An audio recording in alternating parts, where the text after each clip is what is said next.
This video is on section 7.2. We're going to be using the law of cosines to solve triangles. And our first example is going to be where we solve a triangle, side angle, side triangle. So in this problem, angle C is going to be given to you as 50 degrees. And then this side over here is 5 meters, which is across from angle A. So it's side A. And then side B is given to be 7 meters.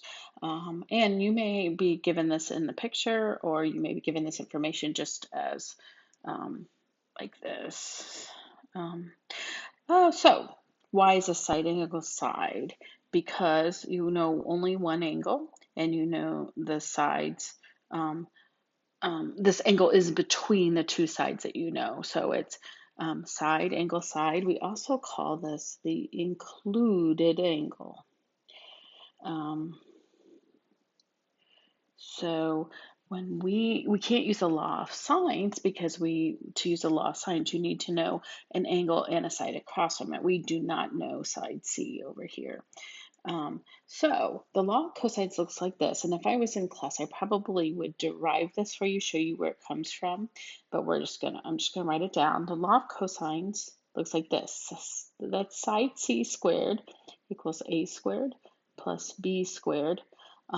Notice right now it looks like the Pythagorean theorem, but we don't have a right triangle, so it can't be the Pythagorean theorem. And so it's A squared plus B squared minus 2AB cosine angle C. That's the form I'm going to use now. Notice that my angle C is what's given. And so there's actually going to be three forms of this that uses angle B or angle A. I'm going to show you those in just a second. I do want to point out that how this is similar to the Pythagorean theorem. I do want to point out that if angle C actually was a 90-degree angle, that this would be cosine of 90 right here, and cosine of 90 is 0. So that would make this whole term 0, which would make it go away. So this actually does work even if you have a 90-degree angle for angle C. So this is the form that we're going to use. I also want to show you if you were looking for angle B instead, if you knew angle B instead of angle C, then you would write it like this: B squared equals lowercase b squared equals A squared plus C squared minus 2AC cosine angle B. What I'm trying to show you is that the side B is over here, the angle B is over here, and these are the other two sides here and here and here and here. And so let's write it the third way. If we had A squared, that could be equal to B squared plus C squared minus 2BC cosine angle A. Again, notice how the side here is the one across from this angle here. So there's three forms of it. These three altogether is the law of cosines, and depending on which angle you're working with is which one you'll pick. We're going to use this one because we were given angle C. So kind of notice that pattern. If you were taking a test in class, I would expect you to have this memorized. But let's use it to find side C. So we're going to use it. We're going to find side C. So C squared, I'm just going to fill in what I know, equals A squared plus B squared minus 2AB cosine 50. We're going to plug this right into our calculator. We're going to make sure our calculator's in degree mode, or else you'll get it wrong. 5 squared plus 7 squared minus 2 times 5 times 7 times cosine 50, which that gives me approximately 29.005 rounded off. I'm going to leave it in my calculator as a decimal that goes further out, and then I'm going to take the square root of that. And how I'm going to enter that is I'm going to do second square root second answer, and on my calculator that answer is actually above the the key that has the negative symbol on it. So second square root, second answer. That way I won't have as rounded. We don't want to round in between. And so my side C, I'm going to actually write it out a few places here. 5.3856. Let me erase this right triangle, doesn't apply here. I just found size C. Over here, I'll write it as approximately 5.4, but I want to keep I'm going to keep it on my calculator too. I'm going to keep it out to many more places for the next calculation.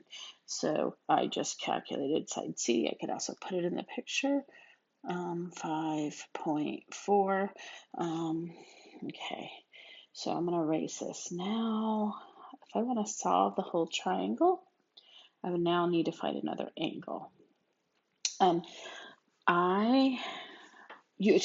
there's two ways you could do it. You could actually use this law of cosines to find an angle, and I'm going to do that when I'm working side, side, side. So if you want to see how that's done, I prefer to work with the law of sines. So that's what I'm going to work with. It's less cumbersome. The thing is, when you're working with the law of sines, you don't want to find the biggest angle first. You want to save that for last. So if I look at I'm looking at A, whoops, I didn't mean to erase. Looking at A, and I'm looking at B, and I look across. Which side is longer across? B is going to be the biggest angle because it's across from the biggest side. A is going to be the smallest angle. I'm going to use my law. I'm going to find my smallest angle using the law of sines. And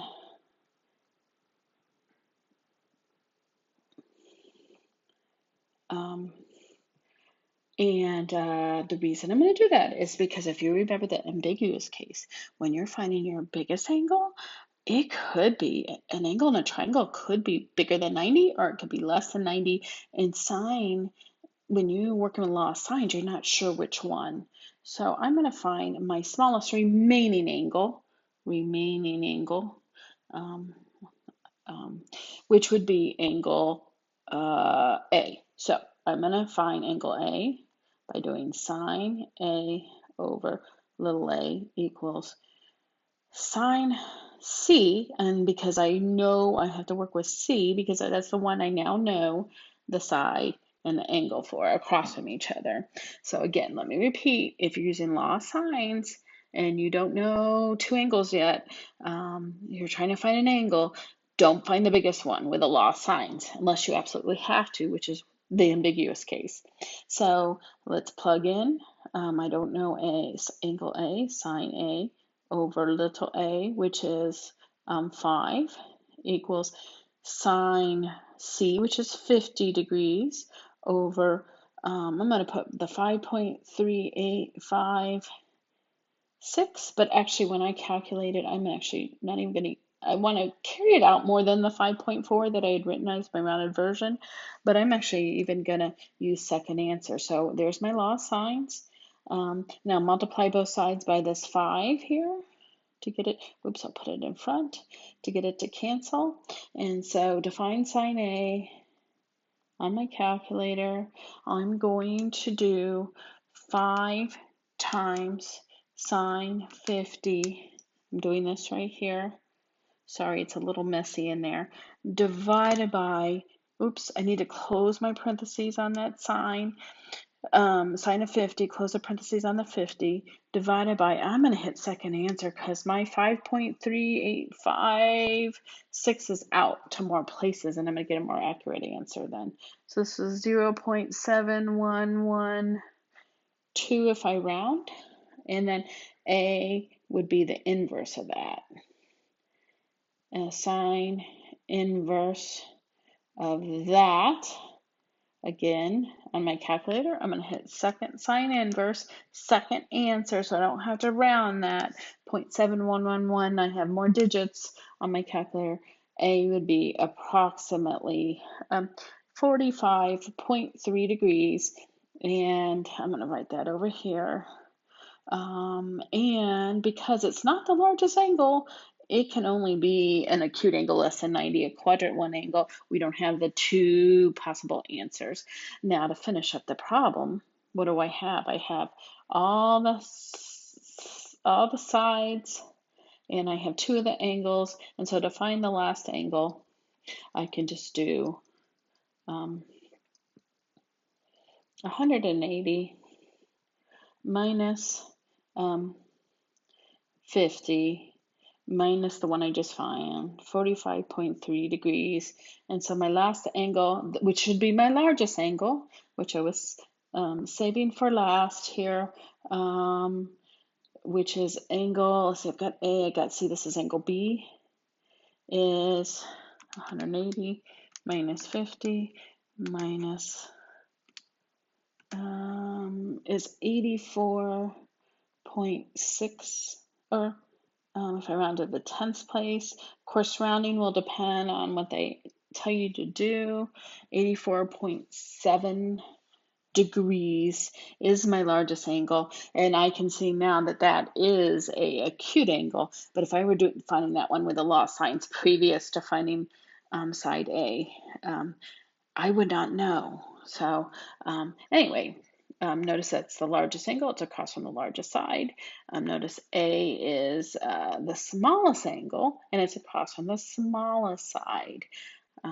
So we have solved triangle side angle side using the law of sines. On the next video, we will be doing side, side, side, which you also use the law of sines for.